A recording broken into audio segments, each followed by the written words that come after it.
स्वागत है आप सभी दोस्तों का फिर से एक और वीडियो में। आप सभी के लिए आज हम लोग रीजनिंग का पार्ट नंबर 2 लेकर आए हैं, जो कि आपके एग्जाम से एसएससी, रेलवे, पुलिस, डिफेंस सभी एग्जाम्स के पॉइंट ऑफ व्यू से देखा जाए तो काफ़ी महत्वपूर्ण होने वाला है। तो आइए ये पार्ट शुरू करते हैं। शुरू करने से पहले अगर आप पहली बार जुड़े हैं तो चैनल को सब्सक्राइब जरूर करें, और अगर वीडियो अच्छी लगती है तो वीडियो को लाइक कर लीजिएगा बाद में। आइए देखते हैं, आपका क्वेश्चन नंबर 1 है आज। किसी कक्षा में ए का क्रमांक ऊपर से 11वां है और नीचे से 27वां है, तो कक्षा में कितने विद्यार्थी हैं कुल?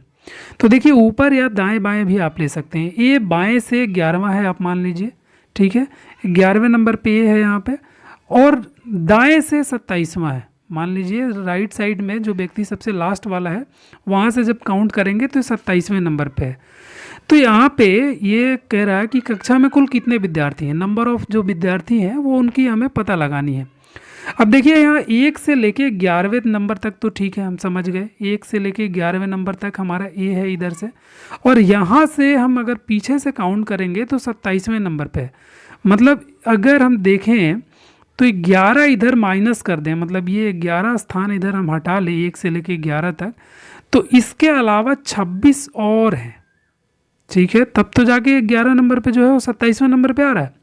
इस राइट साइड में 26 और लोग हैं, तो 26 को 11 में अगर जोड़ देंगे तो कुल विद्यार्थियों की संख्या निकल आएगी। तो 26 और 11 कितने हो जाएंगे? 37, यानी कि 37। तो ऑप्शन नंबर डी इसका राइट आंसर हो जाएगा। अगला क्वेश्चन 2 है। किसी कक्षा में पी का स्थान ऊपर से 9वें नंबर पे है और नीचे से 38वां है। सेम वैसे ही क्वेश्चन है, एकदम बिल्कुल मिलता जुलता सा। इसको भी हम दाएं बाएं से ले लेते हैं। मान लीजिए पहले नंबर पे कोई व्यक्ति है और यहाँ 9वें नंबर पे, ठीक है, ये किसका स्थान है? पी का स्थान है। पी का स्थान बाएं से 9वें नंबर पे है और दाएं से मान लो 38वें नंबर पे है। इस साइड से अगर हम देखेंगे तो ये कितने नंबर पे है? 38वें नंबर पे है। तो इसका मतलब ये हुआ कि 9 के बाद यहाँ पे 37 लोग और हैं। इस 9 के बाद 37 लोग और हैं, तो 37 और 9 उसमें जोड़ देंगे हम, तो हमारा टोटल कुल विद्यार्थियों की संख्या आ जाएगी। तो 37 और 9 कितना हो जाएगा हमारा? 46, 46 इसका राइट आंसर होगा, जो कि ऑप्शन सी में यहाँ पे दिया हुआ है। तो ऑप्शन सी इसका राइट आंसर हो जाएगा। उम्मीद है कि आपको समझ में आ रही होगी। अगर नहीं समझ में आए कहीं भी तो आप हमें कमेंट बॉक्स में बता सकते हैं, उसके लिए हम अलग से एक वीडियो बना के आपको अलग से समझा देंगे।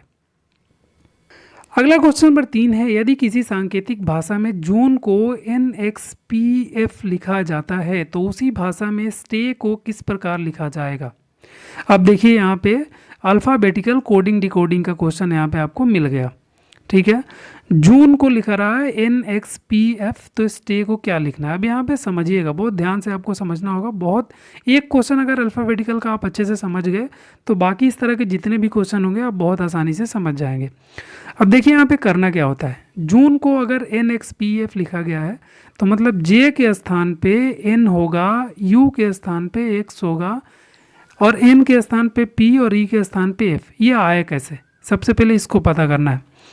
तो देखिए, J हमारा कितने नंबर पे यहाँ पे, इसीलिए हमने ये लिख के रखा हुआ है। आप भी एग्जाम में सबसे पहले इसी को लिख लिया करेंगे। जब भी आपका एग्जाम हो, आपको जो रफ शीट मिलती है ना, ये लिख के ज़रूर रखेंगे, अल्फ़ाबेटिकल या उसके साथ जो नंबर्स होते हैं।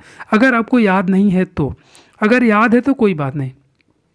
अब देखिए, J हमारा 10वें स्थान पे, यहाँ पे आप देख सकते हैं J 10वें स्थान पे, और N कौन से स्थान पे है? J के बाद KLMN, मतलब ये 14वें स्थान पे है। मतलब J का संबंध N से कुछ इस प्रकार है कि J+4 अगर हम करते हैं तो हमारा ये शब्द आ रहा है, ठीक है।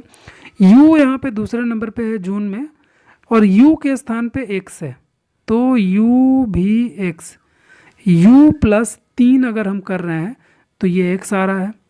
इसी प्रकार N देखेंगे यहाँ पे, तो N हमारा कितने नंबर पे है? 14वें नंबर पे है, और N के जगह पे P लिखा हुआ है, तो N के बाद OP, मतलब N+2।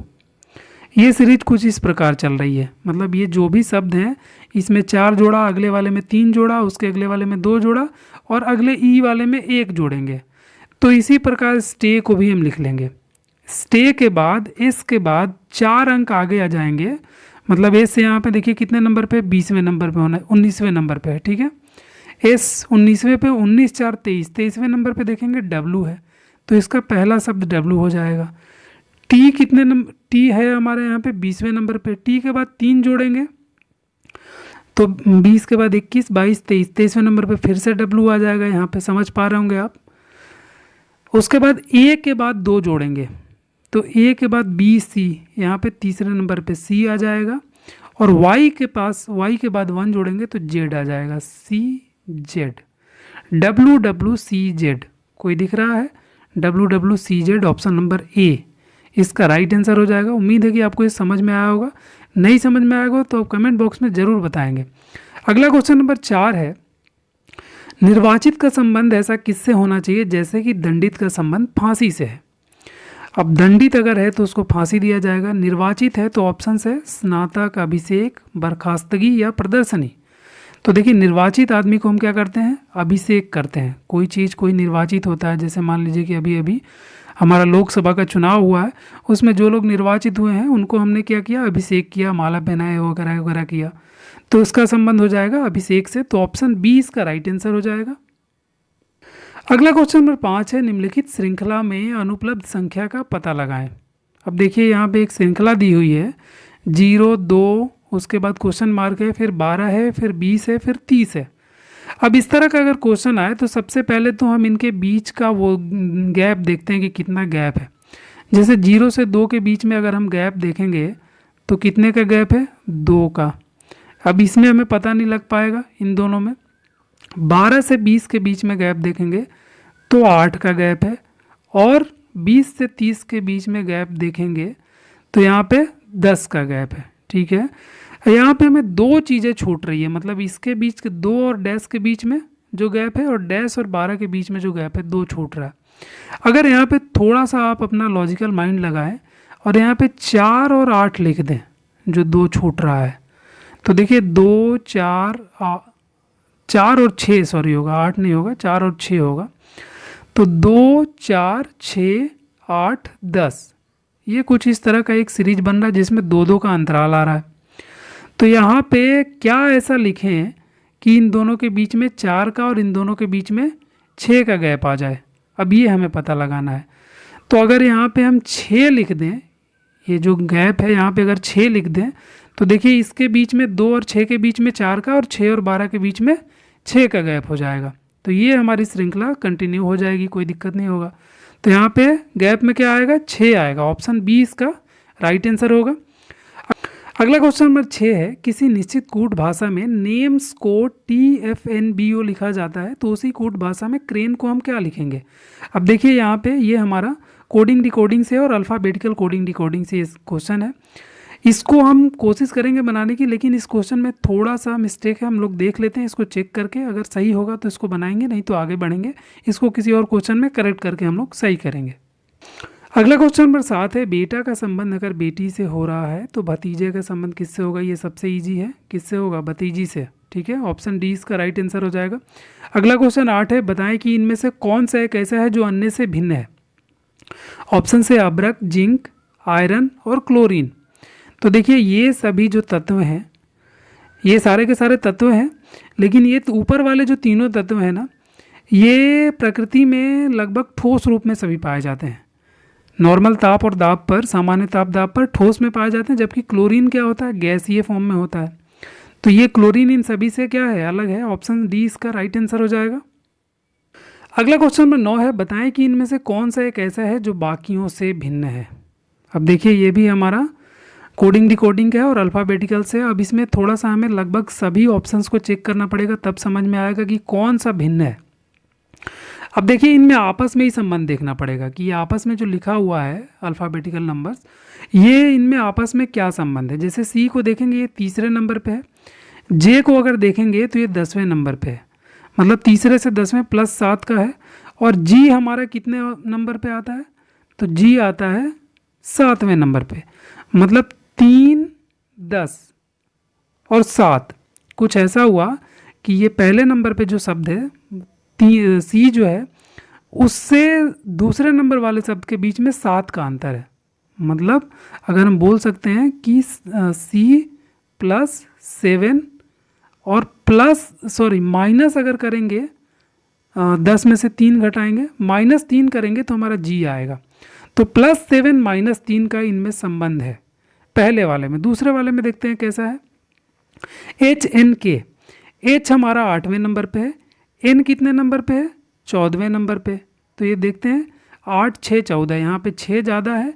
और K कितने नंबर पे है, K 11वें नंबर पे, मतलब 1 2 3, यहाँ -3 तो ठीक है, लेकिन प्लस यहाँ 7 के जगह प्लस इसमें 6 आ रहा है, ये थोड़ा अलग लग रहा है।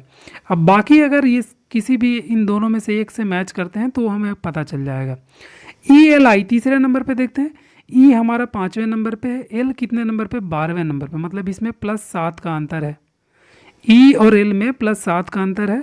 और L के बाद I देखते हैं हम, तो I हमारा कितने नंबर पे, 9वें नंबर पे है, ठीक है। तो सॉरी, L के बाद, हाँ L के बाद I देखेंगे तो I कितने नंबर पे है, 9वें नंबर पे, मतलब यहाँ से 3 माइनस हो जा रहा है ये, ठीक है। तो ये +7 और -3 का पैटर्न ये सभी फॉलो करेंगे, मतलब 2 फॉलो करेंगे, तीसरा भी फॉलो कर रहा है, ठीक है। तो ये एक बीच वाला B वाला जो है वो +6 -3 का पैटर्न फॉलो कर रहा है। तो ये B ऑप्शन यहाँ पे हमारा सही उत्तर हो जाएगा, ये बाकियों से अलग है। अब इसको थोड़ा सा मिटा लेते हैं, फिर आगे क्वेश्चन देखते हैं। अगला क्वेश्चन नंबर 10 है, देखिए दिख रहा होगा आपको, कभी कभी का संबंध जो है वो दुर्लभ से है। तो यहाँ पे कौन सा अगला शब्द आएगा जो सुटेबल फिट बैठेगा? ऑप्शन से लगातार, कभी कभी, ऑप्शन बी है अक्सर, आमतौर पर, ऑप्शन सी है सामूहिक रूप से, चुनिंदा, और ऑप्शन डी है समान और बराबर। तो देखिए कभी कभी मतलब दुर्लभ, ये दोनों एक दूसरे के लगभग पर्यायवाची हैं। इसी तरह हम अगर देखें लगातार और कभी कभी, ये दोनों अपोजिट हैं। अक्सर और आमतौर पर, ठीक है, सामूहिक रूप से और चुनिंदा, समान और बराबर। तो देखिए अगर पर्यायवाची की बात करें तो ये समान और बराबर, ये दोनों एक दूसरे के पर्यायवाची दिख रहे हैं, और कभी कभी और दुर्लभ भी एक दूसरे के पर्यायवाची हैं। तो ऑप्शन डी इसका राइट आंसर हो जाएगा, समान और बराबर, यहाँ पे ये फिट बैठ रहा है। तो ऑप्शन डी इसका राइट आंसर हो जाएगा।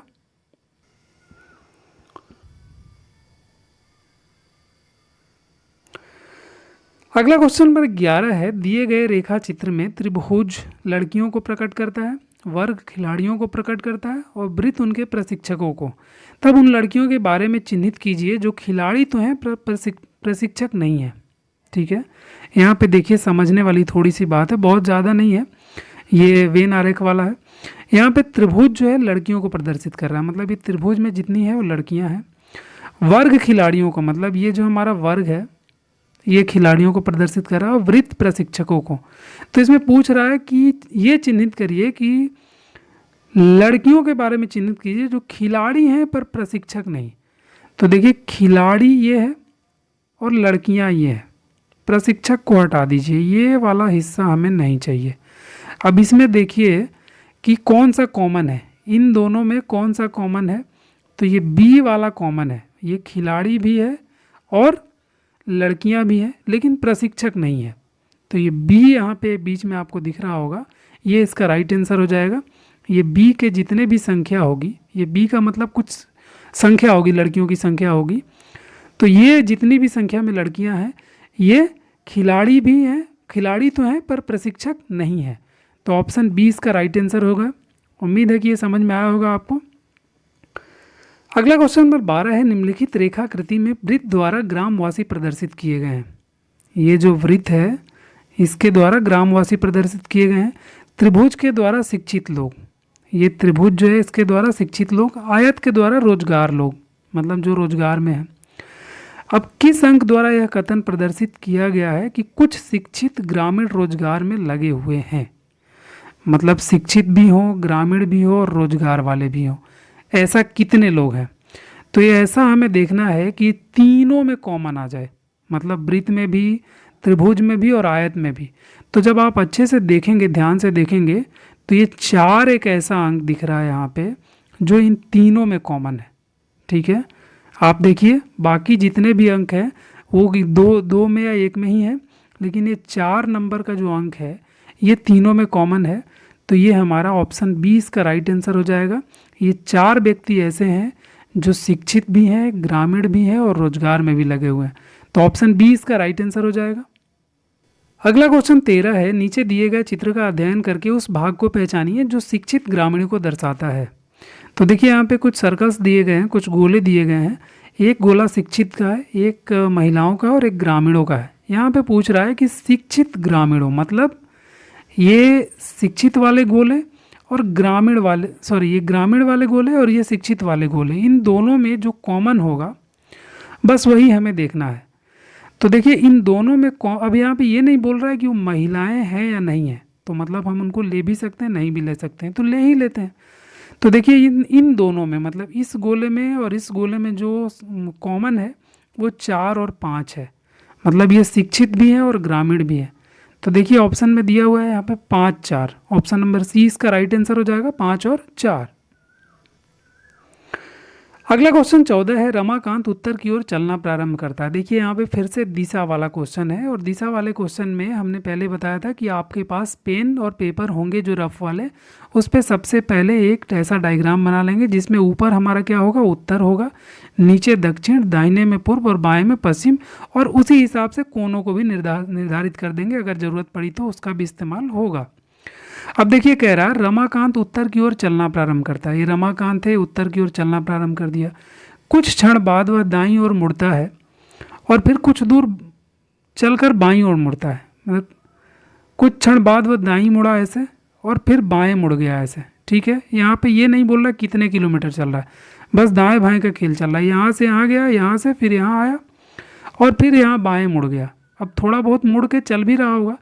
अंत में वह 1 किमी चलने के बाद पुनः बाईं ओर मुड़ता है। यहाँ पे चलने के बाद पुनः बाईं ओर मुड़ गया, यहाँ से बाईं ओर मुड़ गया। अब वह किस दिशा में चल रहा है, तो ये किस दिशा में चल रहा है, ये अभी जो दिशा है इसका, ये पश्चिम की ओर दिशा जा रहा है, ठीक है।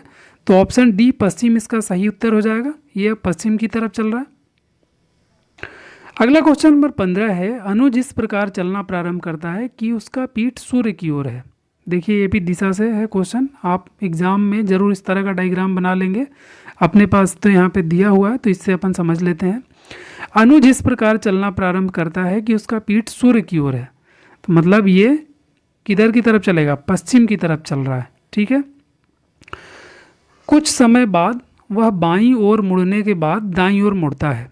कुछ समय बाद सबसे पहले वो किधर मुड़ेगा, बाईं ओर। अब अनुज का मुख पश्चिम की तरफ है तो बाईं ओर मुड़ेगा तो इधर मुड़ जाएगा। बाईं ओर मुड़ने के बाद फिर से दाईं ओर मुड़ता है, मतलब फिर ये इधर मुड़ जाएगा, ये अभी इस दिशा में चल रहा है, और फिर पुनः बाईं ओर मुड़ता है। अब यहाँ से अगर ये बाईं ओर मुड़ेगा तो कुछ इस दिशा में मुड़ जाएगा, बाईं ओर मुड़ता है। अब वह किस दिशा की ओर जा रहा है, तो ये जो दिशा होगा इसका, ये कौन सा होगा, पश्चिम और दक्षिण, मतलब दक्षिण पश्चिम, ठीक है। दक्षिण पश्चिम यहाँ पे इसका दिशा होगा, तो ऑप्शन डी दक्षिण या पश्चिम इसका राइट आंसर हो जाएगा। तो दोस्तों ये था हमारा रीजनिंग का चैप्टर नंबर 2 या पार्ट नंबर 2 बोल रहे हैं, भाग नंबर 2 बोल रहे हैं। अगर इसमें किसी प्रकार का आपको समस्या लग रहा हो, कोई अगर आपको क्वेश्चन समझने में दिक्कत आई हो, तो आप हमें कमेंट बॉक्स में ज़रूर बताएं, हम उसके लिए सॉल्यूशन देंगे आपको। और अगर आपको PDF चाहिए तो आप हमें हमारे डिस्क्रिप्शन में हमारे जो टेलीग्राम चैनल का लिंक है वो दिया हुआ है, वहाँ से आप PDF भी डाउनलोड कर सकते हैं। अगर आपको कोई क्वेरी हो, किसी टॉपिक पे वीडियो चाहिए तो आप हमें कमेंट बॉक्स में बताएं, वो भी हम पूरा करेंगे। मिलते हैं इसी तरह की एक और वीडियो में, तब तक के लिए बाय।